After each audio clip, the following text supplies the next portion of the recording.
यार 60-40 के स्प्लिट पे चल रही है।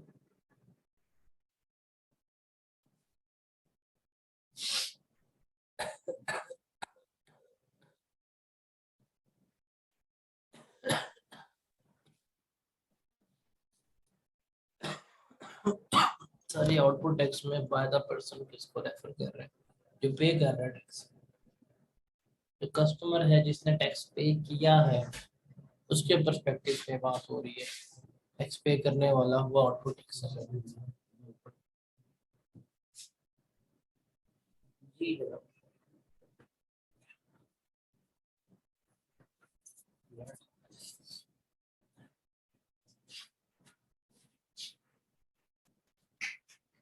और कोई सवाल है तो बताएं वरना आगे चलते हैं।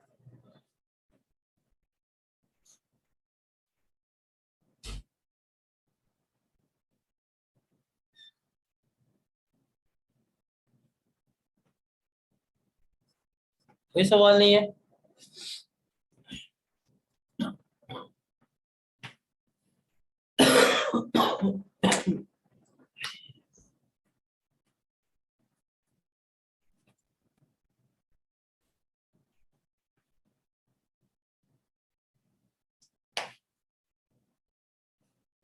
आगे चलते हैं।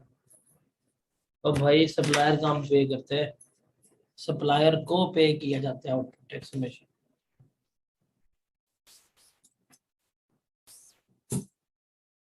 एक चीज का बात बताएं, सेल्स कौन कर रहे हैं? दुकानदार। सप्लायर सेल कर रहा होता है, तो जो सेल करेगा क्या वो टैक्स पे करेगा? खुद बताएं, खुद सोच के बताएं ना, कॉमन सेंस लगाएं। जो सेल्स कर रहा है क्या वो टैक्स पे करेगा? फिर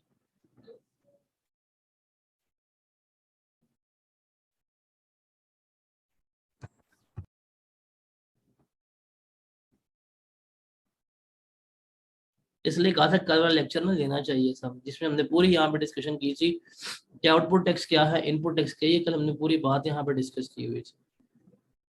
और उसके बाद भी आप कह रहे हैं कि सप्लायर पे करेगा आउटपुट टैक्स, तो इसके ऊपर तो अफसोस ही बनता है फिर आज के दिन बैठ के।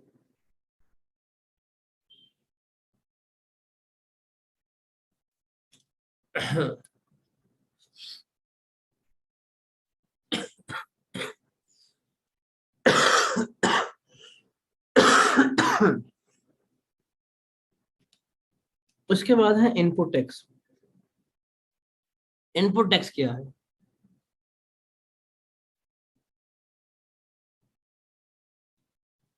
इनपुट टैक्स वो टैक्स है जो आपने पे किया है, जो आप टैक्स पे कर रहे हैं, that is your input tax. कि भाई ये मेरा इनपुट टैक्स है। अब ये पे कब करना है? जब आप गुड्स वगैरह बना रहे होते हैं, जब आप गुड्स खरीदने जाते हैं, आप परचेजेस करने गए हैं, परचेजेस के दौरान आपने टैक्स पे किया होगा। जैसे हमने कल के एग्जाम्पल में देखा था कि जब हम परचेजेस करते हैं, जब हम खरीदारी करते हैं, खरीदारी के वक्त हमने टैक्स पे किया था। वो जो हम टैक्स पे करके बैठे हुए हैं, that is our input tax. यहाँ जब हम गुड्स को इंपोर्ट करते हैं, हम बाहर से चीजें मंगवाते हैं, at the time of import जो हम टैक्स पे करते हैं, that is our input tax. या उसके अलावा जब हम गुड्स मैन्युफैक्चरिंग कर रहे होते हैं, तो मैन्युफैक्चरिंग के दौरान जो हम एफईडी पे करते हैं, जब हम एक प्रोडक्ट को दूसरे प्रोडक्ट में कन्वर्ट कर रहे होते हैं, ये हमारा इनपुट टैक्स है। उसके अलावा जब हम सर्विसेज वगैरह प्रोवाइड कर रहे होते हैं, सर्विसेज के लिए जो हम टैक्स पे कर रहे हैं, जिसने टैक्स पे किया है उसके लिए इनपुट टैक्स है। यहाँ जब आज़ाद जम्मू कश्मीर में जब गुड्स वगैरह बेची जाती हैं, तो जिन लोगों से टैक्स लिया जा रहा है, जो टैक्स पे कर रहे हैं, वो इनपुट टैक्स है। तो आउटपुट टैक्स और इनपुट टैक्स की कहानी कल वाली कहानी से ही लिंक है। जब आप परचेजिंग कर रहे हैं ना, सिंपल सी बात है, जब आप खरीदारी कर रहे हैं, आप एक चीज खरीद के लेके आए अपने बिजनेस के अंदर, eight the time of purchase जब आपने टैक्स पे किया या आपने सर्विसेज ली है, कोई आपने सर्विसेज ली है, तो उस सर्विसेज के ऊपर जो आपने टैक्स पे किया that is your input tax, जो हमने कल पास की थी।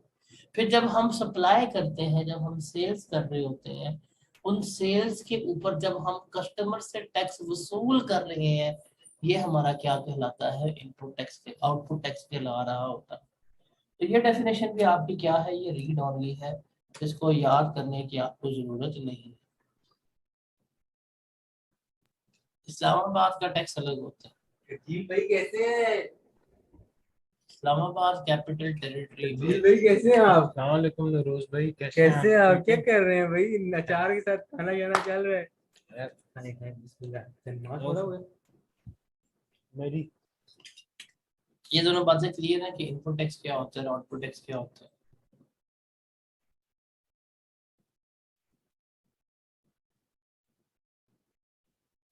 सिंपल याद रखना कि जो आप टैक्स खुद पे करोगे, आप इसी एग्जाम्पल में जाए ना, आप दुकानदार हैं,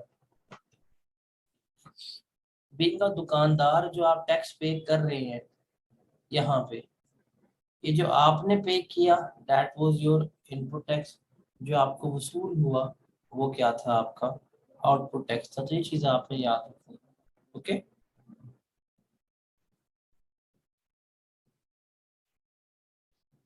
आज़ाद कश्मीर पाकिस्तान के टेरिटरी में नहीं आता, तो दैट्स वाई आज़ाद कश्मीर को हमें सेपरेटली मेंशन करना पड़ता है। इस्लामाबाद अलग है, इसलिए इसको भी हम सेपरेट मेंशन करते हैं। इस्लामाबाद के ऊपर जो कवानीन है वो इस्लामाबादी कवानीन है, वो हमारे यहाँ पे नहीं अप्लाई होते, पंजाब में, सिंध में, बलूचिस्तान में, केपी के में।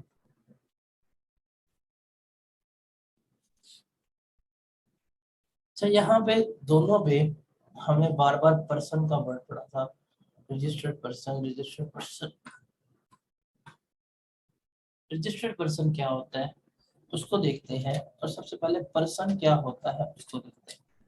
अगर मैं आपसे किताबी तौर पर पर्सन का बात करूं, तो आपका जवाब क्या होगा, पर्सन किसे कहते हैं?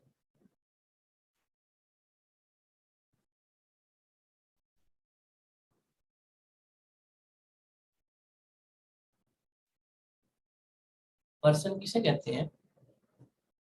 आज से पहले तक आप लोगों के जहन में था पर्सन बंदे को कहते हैं। भाई बंदी ना लिखो बीच में, तुम अपनी बंदियां बीच में ले आओ, अगर उसको पर्सन लिख के बाद मेरे पे नाम लगा दोगे। आदमी को पर्सन कहते हैं, ठीक है। लेकिन लॉ की लैंग्वेज में ना, पर्सन सिर्फ बंदा नहीं होता, बल्कि पर्सन को एक्सप्लेन भी किया गया है in the I of law. जहां पे भी पर्सन का वर्ड लिखा होगा, उस पर्सन से मुराद क्या कुछ हो सकता है, इंडिविजुअल,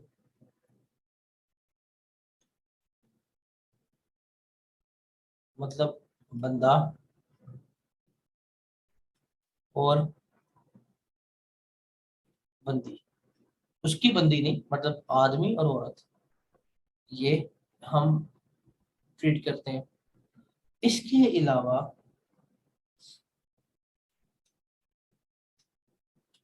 एओपी,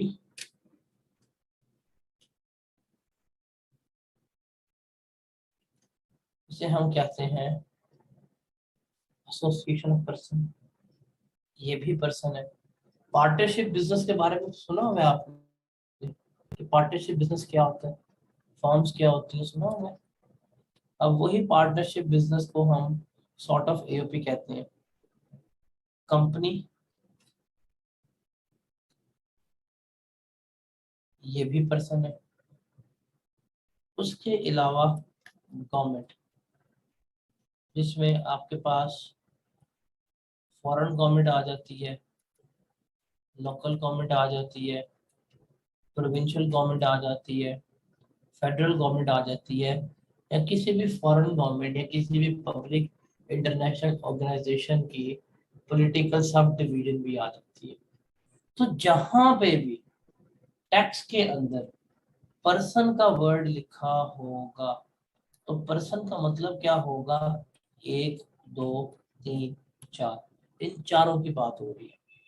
टैक्स में जहां पे भी पर्सन का वर्ड आ गया ना, उसका मतलब है ये हम इन चारों की बात कर रहे हैं। अगर जहां पे स्पेसिफिकली इंडिविजुअल लिखा, इसका मतलब स्पेसिफिकली उस इंडिविजुअल की बात हो रही है। जहां पे स्पेसिफिकली कंपनी लिखा गया होगा, इसका मतलब वहां पे कंपनी के रिलेटेड बात हो रही है।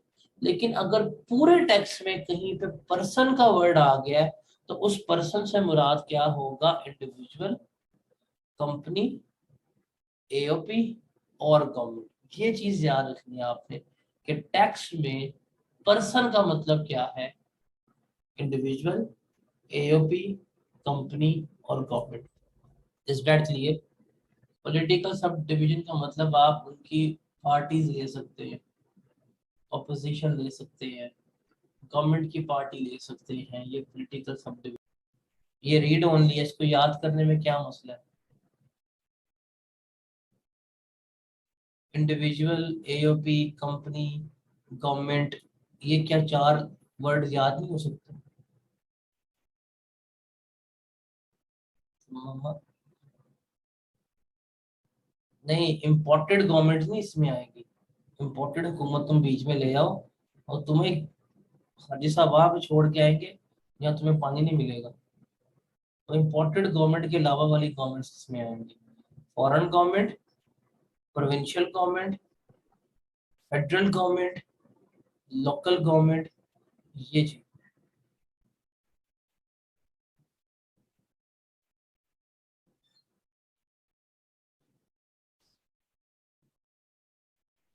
ये चीज आपने बस याद रखनी है कि टैक्स में जहां पे भी पर्सन का वर्ड लिखा होगा, पर्सन से मुराद क्या होगा, individual, AOP, company and government. सिर्फ ये आपने याद रखनी है।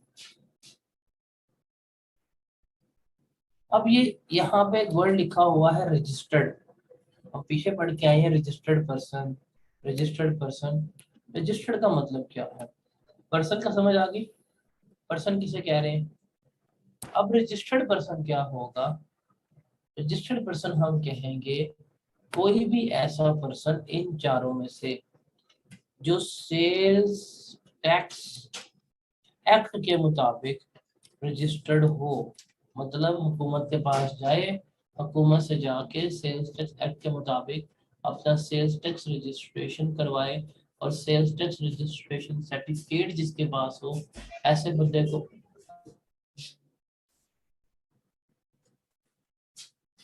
यार मेरे ख्याल से मैं, आप मुझे मजबूर कर रहे हैं कि मैं आप लोगों के साथ पूरी तरह से पेश आऊँ। मैंने अब यहाँ से रिमूव कर देने, फिर आप रोएंगे पिटेंगे। बस 2-3 दफा मैं बर्दाश्त कर चुका, तो माइक आपके बिना वजह हो रहे हैं। जब पढ़ने की बात हो, हंसी मजाक बर्दाश्त नहीं होता। वैसे मैं हमेशा जोली मूड में रहता हूँ, लेकिन जब मैं पढ़ा रहा हूँ तब मैं बर्दाश्त नहीं करता चीजों को। मैंने इसलिए होकर मैंने रिमूव करके ब्लॉक कर देना आप लोगों को। अच्छे रहेंगे फिर आप लोग, बार बार माइक ऑन करी जा रहे हैं बिला वजह का। कमेंट बॉक्स में आपके जुगते नहीं खत्म हो रही बिला वजह की। यहाँ ड्रामे कर रहा हूँ मैं इस वक्त बैठ के। अजीब लोग हैं।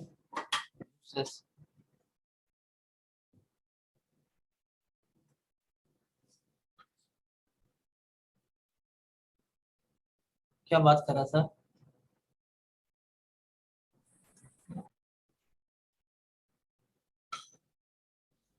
हाँ, रजिस्टर्ड की।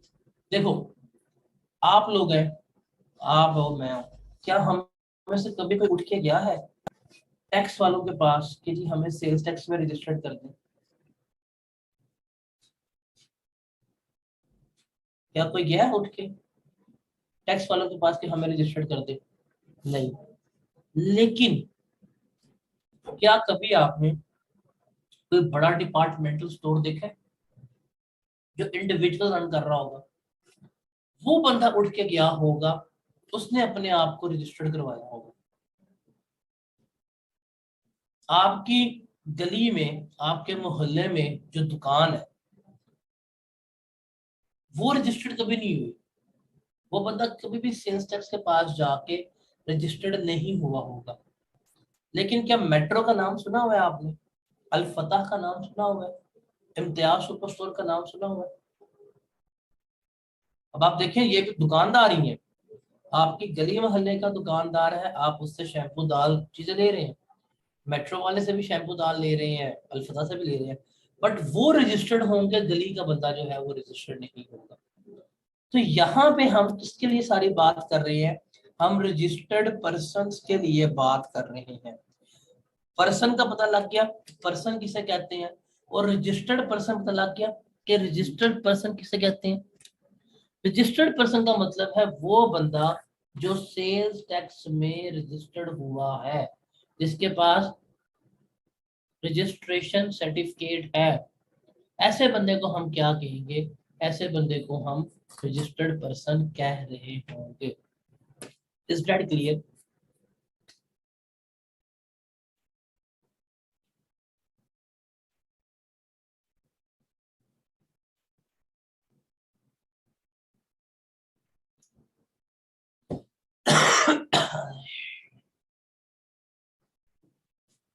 अच्छा,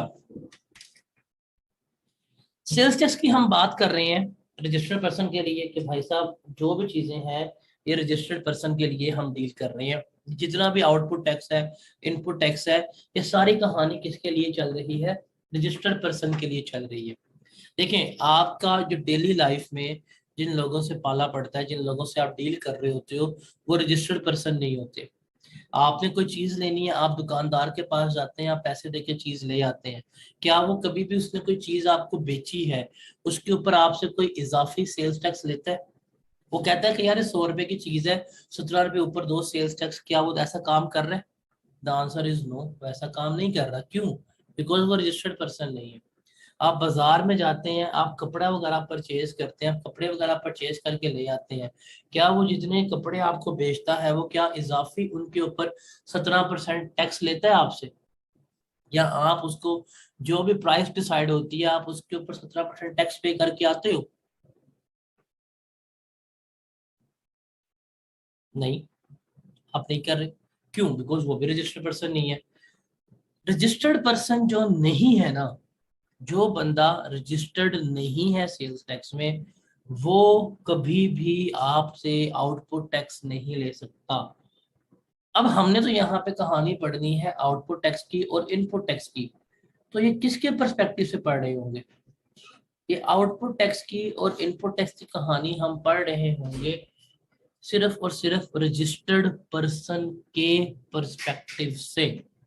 तो सेल्स टैक्स में आपने अपने आप को निकाल के, आप जरा सोचें, इम्तियाज मार्केट का ओनर बन के, अल्फते का ओनर बन के सोचें, मेट्रो का ओनर बन के सोचें, मेट्रो बस का ओनर नहीं।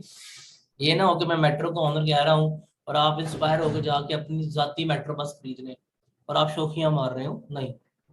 आप एक बिजनेसमैन, एक कंपनी का ओनर बन के सोचेंगे यहाँ पे, बिकॉज ये फैक्ट्रीज हैं, इंडस्ट्रीज हैं, ये लोग रजिस्टर्ड हैं, इनके पर्सपेक्टिव से हमें सारा क्या कर रहे होंगे? डील कर रहे होंगे। आप और मैं कौन है? एंड कंज्यूमर है। हम यहाँ पे एंड कंज्यूमर के पर्सपेक्टिव से बातें नहीं कर रहे। ठीक है? अब यहाँ पे हम एक बात पढ़ के आए हैं, पीछे आउटपुट टैक्स की डेफिनेशन में भी और इनपुट टैक्स की डेफिनेशन में भी हमने एक बात यहाँ पे बड़ी वाज़ह तौर पे हाईलाइट की थी, दैट वो सप्लाई ऑफ गुड्स।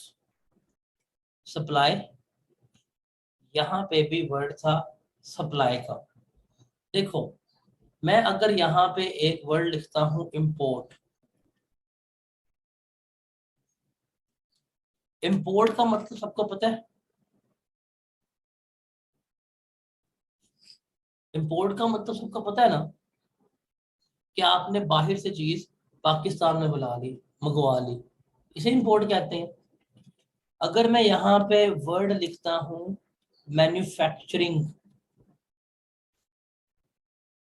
मैन्युफैक्चरिंग का मतलब सबको पता है। मैन्युफैक्चरिंग का मतलब क्या होता है? बनाना। मैं यहाँ पे वर्ड लिखता हूं प्रोड्यूस्ड, बनाना। मैं यहाँ पे वर्ड लिखता हूँ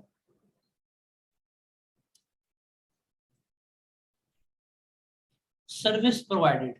सर्विस प्रोवाइडेड का मतलब क्या है?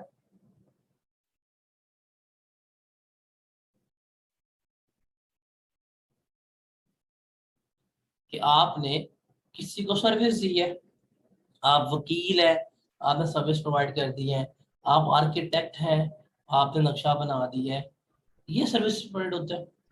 इसका मतलब मैंने यहाँ पे इंपोर्ट का वर्ड लिखा, आप सबको उसका मतलब पता है। मैंने यहाँ पे मैन्युफैक्चरिंग का वर्ड लिखा, आपको उसका मतलब पता है। मैंने यहाँ पे प्रोडक्शन का वर्ड लिखा, आपको उसका मतलब पता है। सर्विस प्रोवाइड का वर्ड लिखा, आपको उसका मतलब पता है। अब मुझे बताएं, मैं यहाँ पे वर्ड लिखता हूँ सप्लाई का। सप्लाई का मतलब क्या है? सप्लाई का मतलब बताएं मुझे सारे। प्रोवाइड करना, भेजना, बेचना, एंड कंज्यूमर गुड्स देना, ट्रांसफर। और कोई बच्चा? गुड्स या सर्विसेज किसी बंदे को प्रोवाइड करना। गूगल बाबा जिंदाबाद। अगर इस दुनिया में गूगल ना होता तो हम इस दुनिया में किसी काबिल नहीं थे। तो मेरे ख्याल से टीचर्स डे का सबसे ज्यादा मुस्तहिक जो है वो गूगल है। हम सबको इज्तिमाई तौर पर गूगल को हैप्पी टीचर्स डे विश करना चाहिए, उसने हमें इतना सिखाया है ना।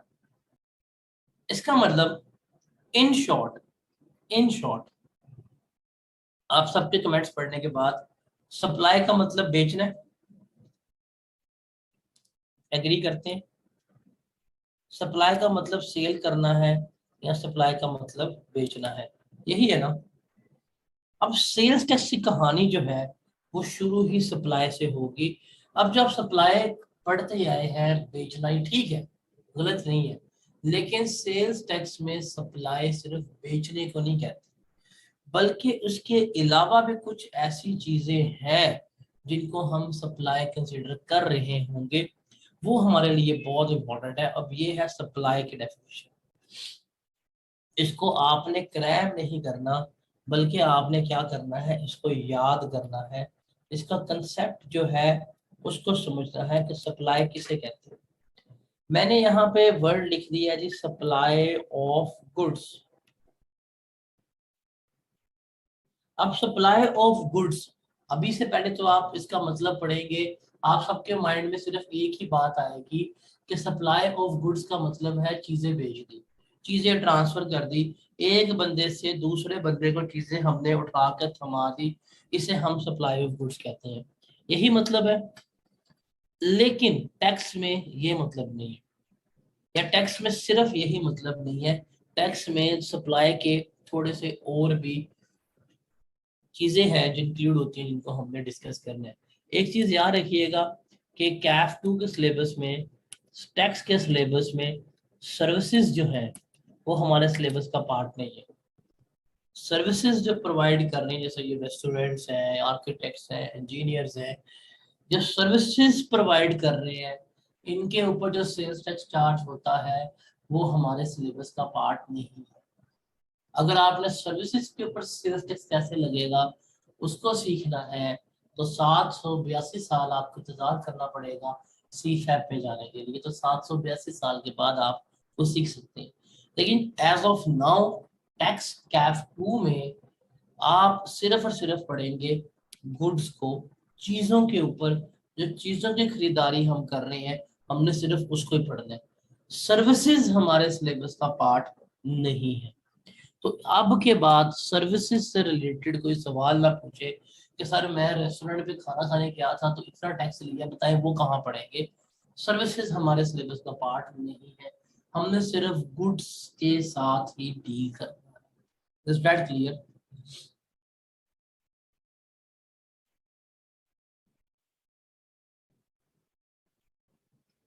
चलें जी, अब जरा मैं सप्लाई की डेफिनेशन पे आता हूँ। हम सप्लाई की बात कर रहे थे, सप्लाई को एक्सप्लेन किया हुआ है, कहते हैं सप्लाई मीन्स अ सेल। ये जो आपने बात की वही इसने बात की कि सप्लाई का मतलब सेल करना, बेचना है, OLX के ऊपर बेच दो, ये सप्लाई करना, ये तो हमें पता है।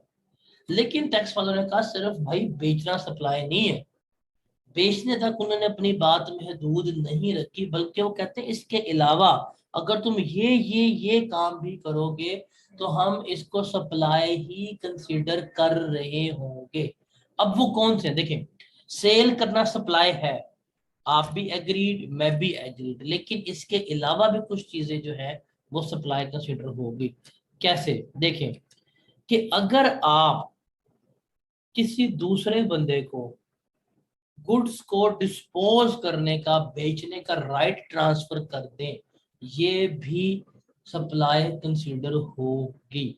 आपके पास कोई गुड्स है, आपके पास कोई गुड्स है, आपने ये गुड्स किसी मिस्टर बी को दे दी, पकड़ा दी है, और मिस्टर बी को ये आपने राइट भी दे दिया है, मिस्टर बी को ये हक दे दिया है कि वो उन गुड्स को being a owner, being an owner क्या कर सकता है, मालिक के तौर के ऊपर डिस्पोज कर सकता है, मालिक के तौर के ऊपर बेच सकता है। तो ये बी को राइट देना, बी को ये राइट ट्रांसफर करना, ये भी क्या कंसीडर होगा, सप्लाई कंसीडर हो रहा होगा। Is that clear? आपने अक्सर एक चीज नोट की है, जब आप किसी दुकान के ऊपर कोई सामान लेने जाते हैं, अगर उसके पास वो सामान नहीं होता, वो साथ वाली दुकान से सामान मंगवा लेते हैं। कभी ये चीज नोट की आपने? अब देखो, आप गए दुकान के पास कोई प्रोडक्ट लेने के लिए, इस दुकान वाले के पास प्रोडक्ट नहीं था, इस दुकान वाले ने किसी दुकान बी से कांटेक्ट किया, दुकान बी ने इसको प्रोडक्ट दे दिया, पैसे सैसे कुछ नहीं लिए अभी। अब देखो, जब दुकान बी वाले ने इसको दुकान ए वाले को प्रोडक्ट दिया, तो क्या इस दुकान ए वाले के पास इस प्रोडक्ट को बेचने के राइट्स हैं कि नहीं है? बताओ। अब दुकानदार ए के पास आया, दुकानदार ए ने इस कस्टमर को बेच दिया, इसकी तो ये सप्लाई कंसीडर होगी ही होगी। दुकानदार ए के पास आया, दुकानदार ए ने उसको कस्टमर ए को बेच दिया, इसकी सप्लाई हम मानेंगे। लेकिन ये जो बी ने इस प्रोडक्ट को दिया था ए के पास, और ए को ये राइट भी ट्रांसफर कर दिया था कि तुम इसको बेच सकते हो, तो ये प्रोडक्ट इसको देना, ये भी क्या कंसीडर होगी, सप्लाई कंसीडर हो रही होगी। Is that clear? ये सब तो क्लियर है? इसके अलावा अगर आप कोई सेल कर रहे हैं या कोई ट्रांसफर कर रहे हैं हायर परचेज एग्रीमेंट के तहत, मतलब किस्तों के कारोबार में, जब आप इंस्टॉलमेंट पे चीज लेके आते हैं, तो इंस्टॉलमेंट का चीज लेते हैं, क्या आपको चीज मिल जाती है, दांतरी जैसे मिल जाती है। तो ये जो इंस्टॉलमेंट्स के ऊपर आपको चीजें बेच रहे होते हैं, ये भी क्या कंसिडर होगी, सप्लाई कंसिडर हो रही होगी। आप आज जाते हैं, आप किस्तों के ऊपर कोई मोबाइल फोन ले लें, कोई बाइक ले लें, कोई फ्रिज ले लें, कोई टीवी ले लें, कोई एसी ले लें, वो जो किस्तों वाला आपको इस हायर परचेज एग्रीमेंट के तहत वो प्रोडक्ट देगा, तो वो भी क्या कंसिडर होगी, सप्लाई कंसिडर हुई होगी। अगर आप में से अगर किसी ने भी कभी कोई चीज किस्तों के ऊपर ली हो और उसके पास उसकी जेन्युइन इनवॉइस पड़ी हो, जिस दिन आप किस्तों के ऊपर लेके आते हैं, आप इस इनवॉइस पे देखिएगा, उसके ऊपर 17% सेल्स टैक्स चार्ज किया गया होगा। अगर किसी ने कोई मोटरसाइकिल कर ली हो ना, किसी ने कोई मोटरसाइकिल ली हो किस्तों के ऊपर, तो जिस दिन आपको बाइक दी गई होगी, तो जो बाइक की ओरिजिनल इनवॉइस होगी उसके ऊपर 17% सेल्स टैक्स चार्ज किया गया होगा। तो जब वो आपको अंडर हायर परचेज एग्रीमेंट कोई चीज वगैरह ट्रांसफर कर रहे होते हैं, तो वो भी क्या कंसीडर होती है, सप्लाई कंसीडर हो रही होती है। तो सिर्फ बेचना ही नहीं, बल्कि सेल करना, किसी दूसरे बंदे को गुड्स को डिस्पोज करने का राइट दे देना, हायर परचेज एग्रीमेंट के तहत गुड्स को ट्रांसफर कर देना, ये सब चीजें क्या कंसीडर होती हैं, सप्लाई कंसीडर होती हैं। Is that clear?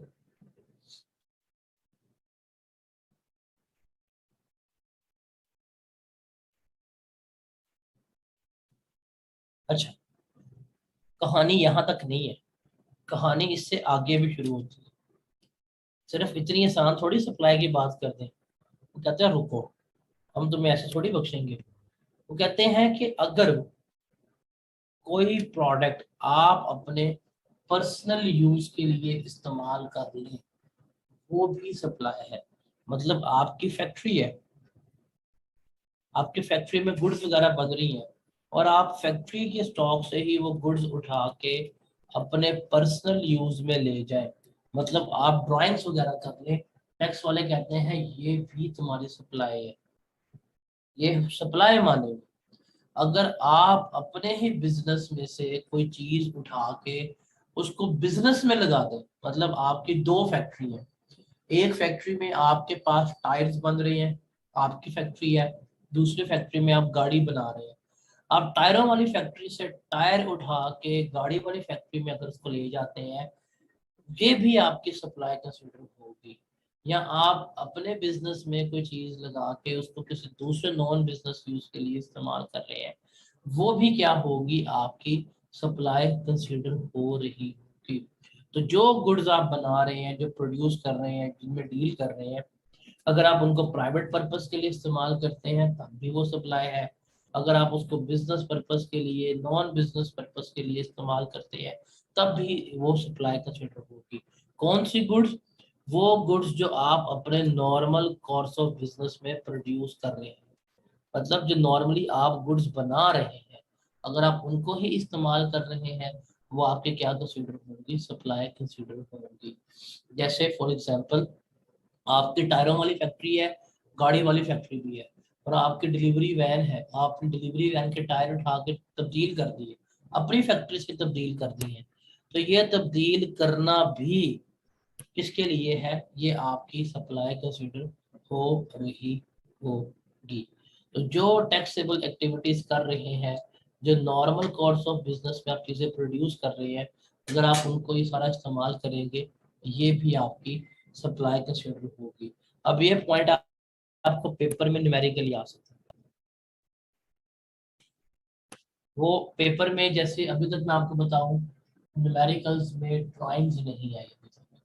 Pass paper के जितने मर्जी न्यूमेरिकल्स कर ले, उन न्यूमेरिकल्स में ड्राइंग्स नहीं आई, मतलब ऑनर खुद गुड्स को विड्रॉ करके इस्तेमाल कर रहा हो, ये पेपर में पॉइंट नहीं आया हुआ, लेकिन आने के चांसेस हैं। वो पूछ सकता है, कह देगा अगर ये इतनी मालियत की गुड्स जो है थी, वो ऑनर ने स्टॉक से निकाल के अपने खुद पर्सनल इस्तेमाल कर ली, अगर उसने पर्सनल इस्तेमाल कर लिया तो ये सप्लाई है, और अगर सप्लाई है तो इसके ऊपर सेल्स टैक्स चार्ज करेगा।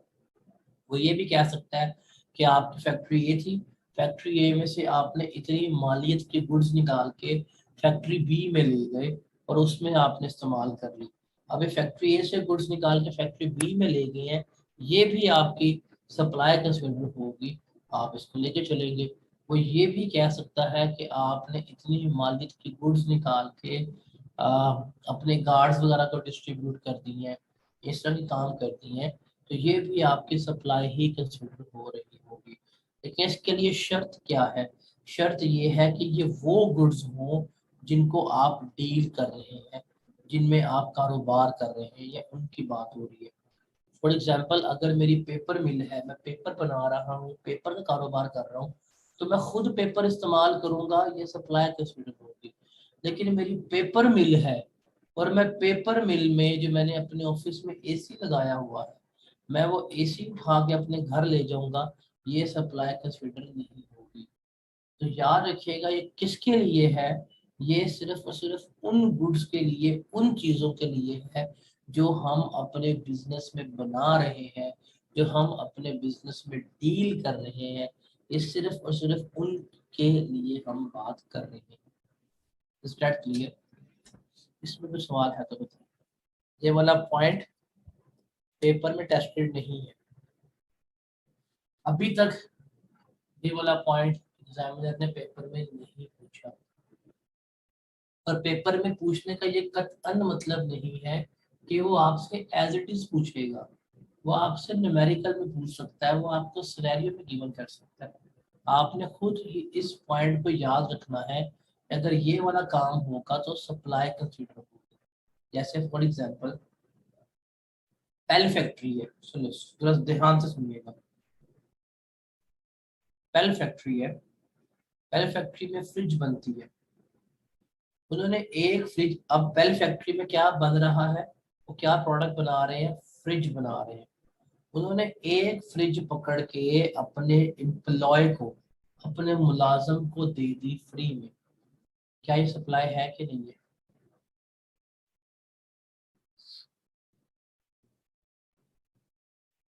ये सप्लाई है। क्यों? बिकॉज ये नॉन बिजनेस यूज के लिए दी है। अब मुलाजिम को वो फ्रिज दे देना जो आप बना रहे हो, एक नॉन बिजनेस यूज के लिए दी है, लेकिन ये सप्लाई है। वाई? बिकॉज आपकी ये प्रोडक्शन हो रही है, आप इन चीजों को बना रहे हैं। वही पेल फैक्ट्री, उस पेल फैक्ट्री में एक गाड़ी खड़ी हुई है, एक मोटरसाइकिल खड़ी हुई है कंपनी के नाम पे। कंपनी वो मोटरसाइकिल अपने एक एम्प्लॉय को दे देती है। क्या ये मोटरसाइकिल देना सप्लाई है कि नहीं है?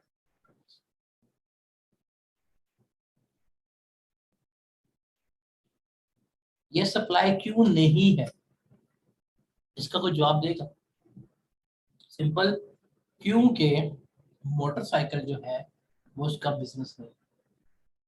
ठीक है,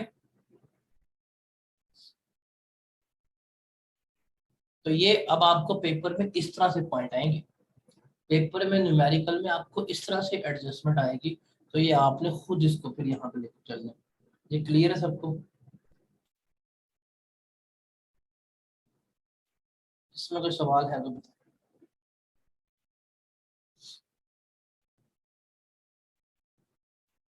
अब ये वाला पॉइंट जो है ना, ये वाला पॉइंट भी बहुत इंपॉर्टेंट है, पेपर में अभी तक नहीं आया। तो इसको ध्यान से सुनिएगा।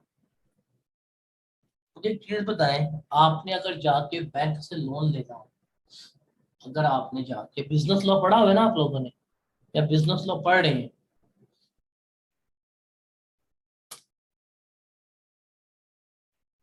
चलिए,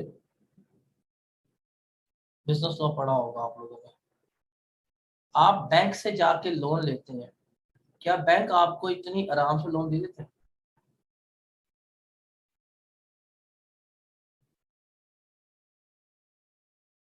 कैसे लोन देंगे? Bank demand security. ओके,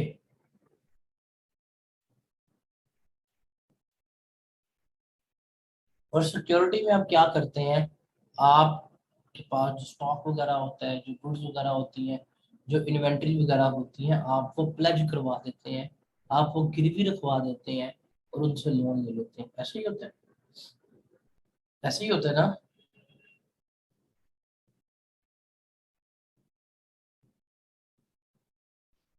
अब आपने बैंक से लोन लिया, आपने अपनी गुड्स वगैरह है थी, वो बैंक के पास रखवाई हुई थी, आप लोन नहीं उतार पाए, तो बैंक क्या करेगा? बैंक अपने पैसे पूरे करने के लिए वो जो आपकी गुड्स थी, चीजें उसके पास थी, उनको नीलाम कर देगा या उनको बेच देगा।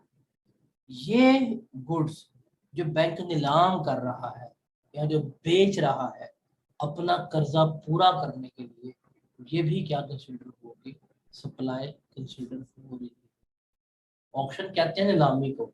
अगर नीलामी के जरिए, अब मतलब आपने कर्जा लिया हुआ था और आपने अपनी चीजें वगैरह उसके पास रखवाई हुई थी, तो आपके गुड्स को ऑक्शन कर दे, नीलाम कर दे या बेच दे, और उससे जो पैसे आए उससे अपना कर्जे की तमाम रकम वगैरह पूरी कर ले, ये जो गुड्स का बेचना, ये नीलामी जो है, ये भी सप्लाई कंसिडर हो रही है।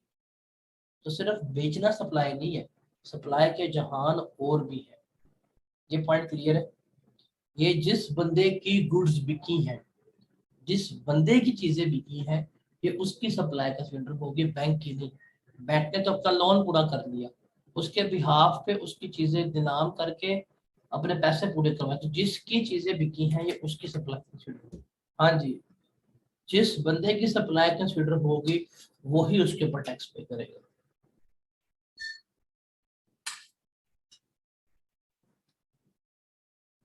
नीलामी, ऑप्शन कहते हैं नीलाम करने को।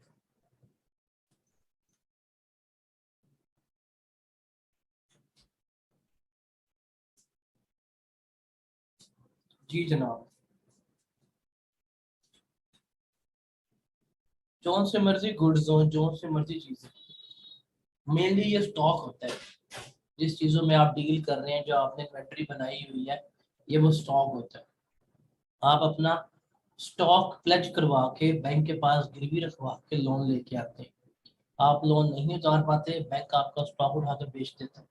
वो जो बेच के आपके पैसे पूरे करता है, लेकिन ये जो बेचना है ये सप्लाई कंसिडर होगी और ये आपकी कंसिडर होगी।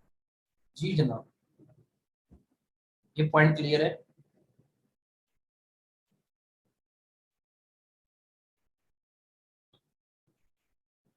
आप लोगों ने अक्सर इंडियन मूवीज में देखा होगा, पुरानी मूवीज में, खासतौर पर अमिताभ बच्चन की हर मूवी में, कि पहले अमिताभ बच्चन बड़ा अमीर होता था और फिर वो अपनी फैक्ट्री के लिए लोन लेता है, वो पैसे नहीं पूरे कर पाता, वो बैंक वाले आ जाते हैं, उसका घर नीलाम करने लगते हैं।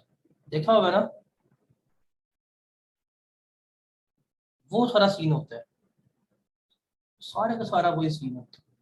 ये बैंक वाले आ जाते हैं, आपकी चीजें नीलाम कर रहे होते हैं, फिर जो नीलामी से पैसे मिलते हैं वो बैंक कहते हैं जी मेरे पैसे रिकवर हो गए, लेकिन सप्लाई आपकी कंसीडर होती है, बिकॉज गुड्स आपकी थी। बैंक ने तो बस अपने पैसे रिकवर करवाए आपकी चीजें बेच कर। तो ये भी सप्लाई है। देखें, 10-15 मिनट पहले, 10-15 मिनट पहले सप्लाई का मतलब सिर्फ बेचना था, लेकिन टैक्स में सिर्फ बेचना नहीं है, बल्कि बेचने के अलावा बड़ी चीजें जो हैं वो भी सप्लाई कंसीडर होती है। Got it? आगे चलें, आगे चलें। तो भाई दस दो, अभी तक ये दोनों बातें जो डिस्कस की है ना मैंने, दोनों बातें, ये दोनों पास्ट पेपर में आपको नहीं मिलेंगी, और मैंने आपको बता दिया कि पास्ट पेपर में कैसे आ सकती हैं। अब ये वाला पॉइंट जो है ना, ये वाला पॉइंट, ये आपको न्यूमेरिकल जब हम करेंगे तब आपको इसका आंसर मिल जाएगा। वैसे आ, वो आपको फॉर एग्जांपल कह सकता है कि जी आपने 3 लाख रुपए की जो गुड्स है थी, वो बैंक के पास प्लेज रखवाई हुई थी अगस्त के महीने में, आप लोन नहीं उतार पाए तो बैंक ने जाके उन गुड्स को बेच दिया। वो जब वो बैंक गुड्स बेच देगा ना, तो वो सप्लाई आपकी कंसिडर होगी। तो ये वो पॉइंट बता रहा हूँ जो पेपर में नहीं आए। सो मेक श्योर कि ये तमाम चीजें कंसेप्टली क्रिस्टल क्लियर आपको होनी चाहिए। आपको पेपर में आई कैप में बैठ के सप्लाई की डेफिनेशन कभी नहीं पूछे एग्जामिनर कि ये डिफाइंड सप्लाई और 5 नंबर दे दिए हैं और आप लोग हिल हिल के याद कर रहे हैं, हिल हिल के याद कर रहे हैं, रट्टे मार के आए, और ना, ऐसा सीन नहीं होगा। वो आपको सिनेरियोस गिवन करेगा, आपने सिनेरियोस पढ़ के आइडेंटिफाई करना है कि सप्लाई है कि नहीं। तो ये चीज आपको याद नहीं।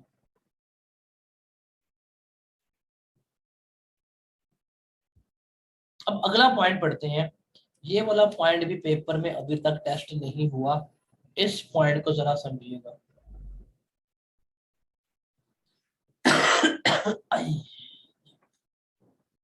आप बिजनेस कर रहे हैं,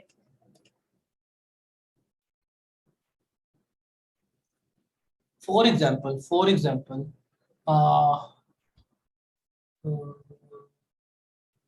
आपने एक सुपर स्टोर खोला हुआ है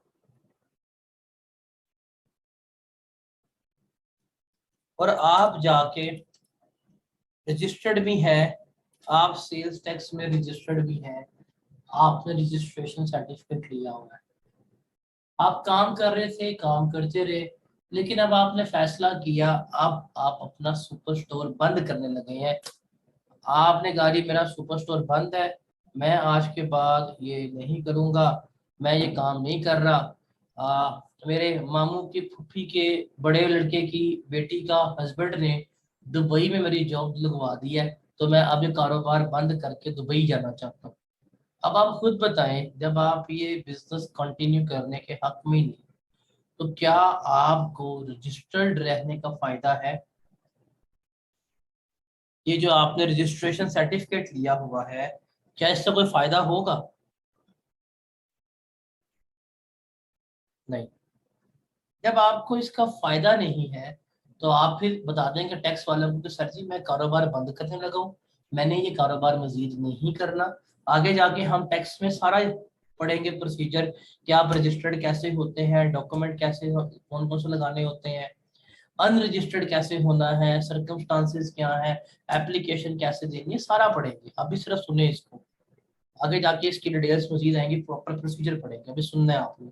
आप कहते हैं जी मैं अनरजिस्टर्ड होना चाहता हूँ, ये जो मेरे पास रजिस्ट्रेशन सर्टिफिकेट है मैं इसको डिस्पोज करना चाह रहा हूँ, मुझे फर्दर सेल्स टैक्स में रजिस्टर्ड नहीं रहना। टैक्स वाले कहते हैं उस्ताद जी मसला ही कोई नहीं, हो जी अनरजिस्टर्ड। आप बड़े खुश होते हैं जी, बल्ले बल्ले मौज लग गई, अब तो हम हो जाएंगे अनरजिस्टर्ड। वो कहते हैं रुको जरा, सब्र करो, धक्का मुक्की नहीं करने का। वो कहते हैं जिस दिन तुम अनरजिस्टर्ड के लिए अप्लाई करोगे, मतलब जिस दिन तुम फैसला कर रहे हो कि तुमने रजिस्टर्ड नहीं होना, उस डेट के ऊपर, उस तारीख के ऊपर जितना तुम्हारे पास स्टॉक पड़ा होगा, जितना तुम्हारे पास गुड्स मौजूद हैं, किस डेट के ऊपर, जिस डेट के ऊपर आपने फैसला कर लिया है कि अब आपने रजिस्टर्ड नहीं रहना, आपके पास स्टॉक पड़ा हुआ है, वो कहते हैं ये जो तुम्हारे पास स्टॉक पड़ा हुआ है हम इसको तुम्हारी सप्लाई कंसिडर करेंगे और इसके ऊपर हम तुमसे सेल्स टैक्स ले लेंगे। बिकी है नहीं बिकी कोई मसला नहीं है, आप अनरजिस्टर्ड हो जाए।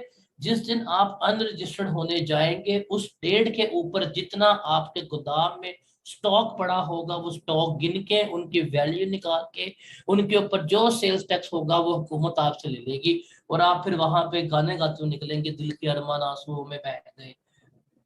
तो ये भी आपकी सप्लाई कंसिडर होती है। तो सिर्फ बेचना सप्लाई नहीं है। अब आप देखें क्या यहाँ पे इस पॉइंट नंबर सी में आपने कोई गुड्स बेची है?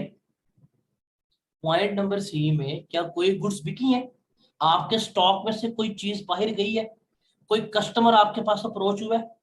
कुछ भी नहीं हुआ, सब कुछ आपके पास पड़ा हुआ, आपके वेयर हाउस में गुड्स है, कस्टमर कोई नहीं आया, लेकिन स्टिल टैक्स वाले ने कहा तुम्हारे पास गुड्स है, लेकिन हम इसके ऊपर टैक्स ले लेंगे। क्यों? बिकॉज आपने फैसला कर लिया कि मैंने अब फर्दर रजिस्टर्ड नहीं रहना। तो ये भी हमारी क्या कंसिडर होती है, ये भी सॉरी हमारी सप्लाई कंसिडर हो रही होती है। Is that clear? Point number C, ये गुड्स नॉर्मली फिनिश गुड्स ही होती है ना, सप्लाई करनी होती है आपने। भाई खुद बता, जो वर्क इन प्रोसेस होगा क्या वो बेचनी है आपने? नहीं। अब आपने क्या कहते हैं रोटियां बेचनी है, रोटियां आपके पास पड़ी नहीं हुई, आटा पानी उठा के बेचोगे? या मतलब आपने चाय की दुकान खोल ली और आपके पास चाय नहीं बनी हुई, आप अपने कस्टमर को पकड़ेंगे, उसके मुंह में दूध डालेंगे, पत्ती डालेंगे, चीनी डालेंगे, उसे चूल्हे पे बिठा देंगे, हाँ भाई ये ले तैयार हो गई है। अंडरस्टूड सी बात है यार, फिनिश गुड्स की यहाँ पे बात कर रहे हैं। जो इन प्रोसेस गुड्स उनकी तो हम बात ही नहीं कर रहे।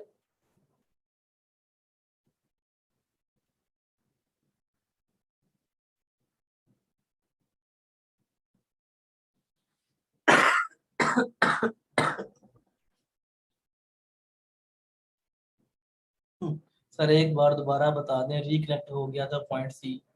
या अल्लाह, बीमार आदमी के ऊपर जुल्म कर रहे। रॉ मटेरियल पे आप टैक्स पे करके आ चुके हैं, खुद सोचो। जब आपने रॉ मटेरियल परचेज किया था आप उसके ऊपर टैक्स तो पे करके आ चुके हैं। हम यहाँ पे सिर्फ और सिर्फ फिनिश गुड्स की बात कर रहे हैं जो आपके पास इन स्टॉक में पड़ी हैं। स्टॉक में कौन सी चीजें पड़ी होती हैं जो बेचनी है? वही बात, common sense is not common in common peoples. थोड़े बड़े हो जो, थोड़े बड़े हो जो, रोटी को चौची कहना छोड़ दो, पानी को मम्मम कहना छोड़ दो, बड़े हो जो अब।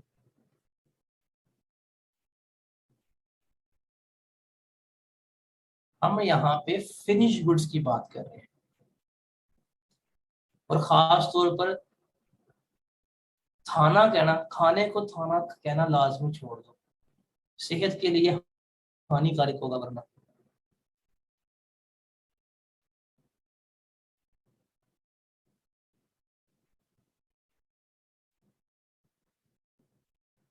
ये तीनों पॉइंट्स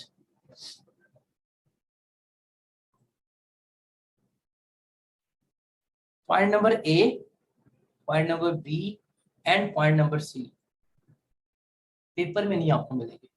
मैं आपको सारे पास्ट पेपर्स कराऊंगा बट उन पास्ट पेपर में पॉइंट टेस्टेड नहीं है, और जो चीज टेस्टेड नहीं होती वो उसके आने के चांसेस जो है वो बहुत ज्यादा हो जाते हैं।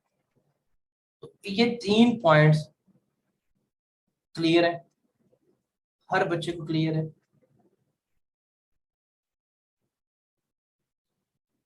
पॉइंट सी में सिंपल उसने बताया है कि जब आप अपनी रजिस्ट्रेशन को डिस्पोज करते हैं, मतलब आपने ऐलान कर दिया कि मैंने आज के बाद सेल्स टैक्स में रजिस्टर्ड नहीं रहना, आप डिपार्टमेंट के पास गए, आपने उनको दरख्वास्त दी to the principal FBR Lahore, I beg to state that my throat is very bad so I can not attend the FBR session today. आप प्रॉपर दरख्वास्त उनको लिख के दे के आए हैं कि अब मैंने फर्दर रजिस्टर्ड नहीं रहना। तो जिस दिन आप डी रजिस्ट्रेशन के लिए जाएंगे, जिस दिन आप अपने रजिस्ट्रेशन खत्म करेंगे, उस दिन जितना स्टॉक, जितनी गुड्स आपके पास पड़ी होंगी वो क्या कंसीडर होगी, आपके सप्लाई कंसीडर होगी। मैं रीड कर देता हूँ, देखो। पोजेशन ऑफ टैक्सेबल गुड्स, मतलब वो गुड्स जिनके ऊपर टैक्स लगना है, उनकी पोजेशन, उनकी मौजूदगी आपके पास immediately before a person ceases to be a registered person, जब आप रजिस्टर्ड पर्सन होने से मना कर देते हैं, तो जो गुड्स आपके पास मौजूद है, जो आपके पास पड़ी हुई है, वो भी क्या कंसीडर होंगी, सप्लाई कंसीडर हो रही होगी। अब क्लियर है?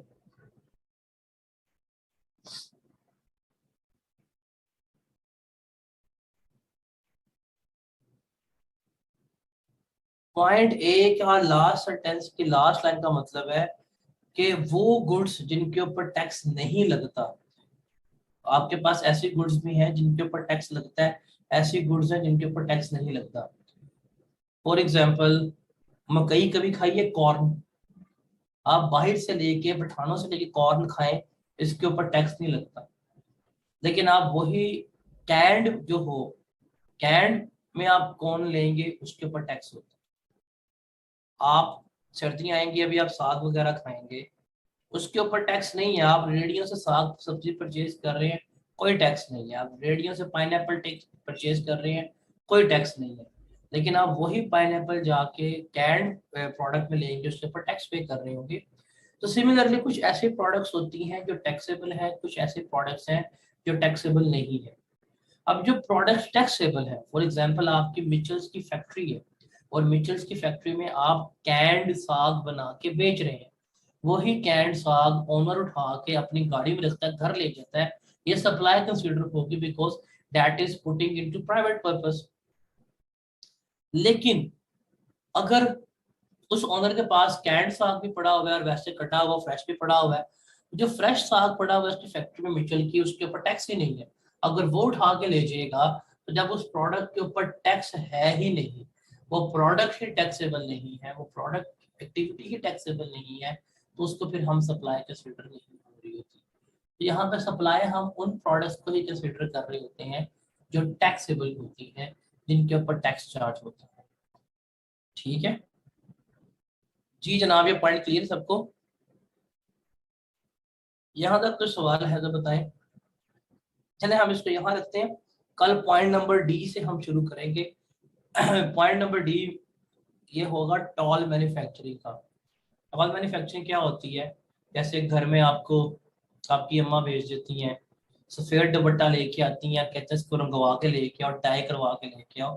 कल हम इस प्रोसेस की बात करेंगे। ये जो आप दुपट्टों को पीको करवाने लेके गए होते हैं या टाई करवाने लेके गए होते हैं, इसको सप्लाई कैसे कंसीडर करते हैं, कैसे नहीं करते, उसके बारे में हम बात करेंगे। ठीक है?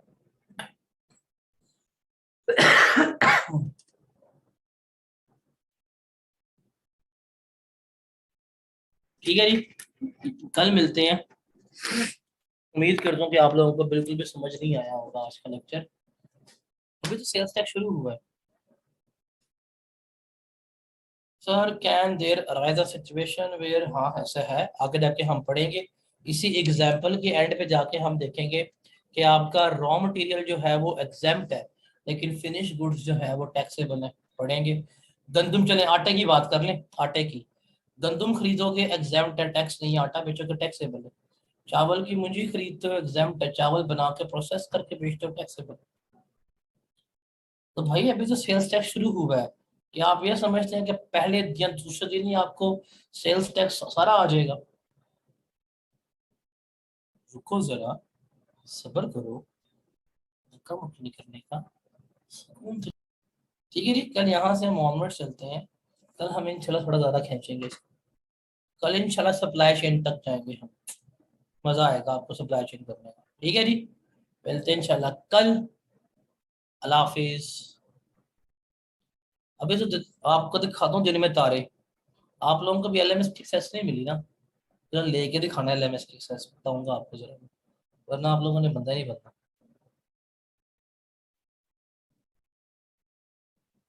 अल्लाह हाफिज।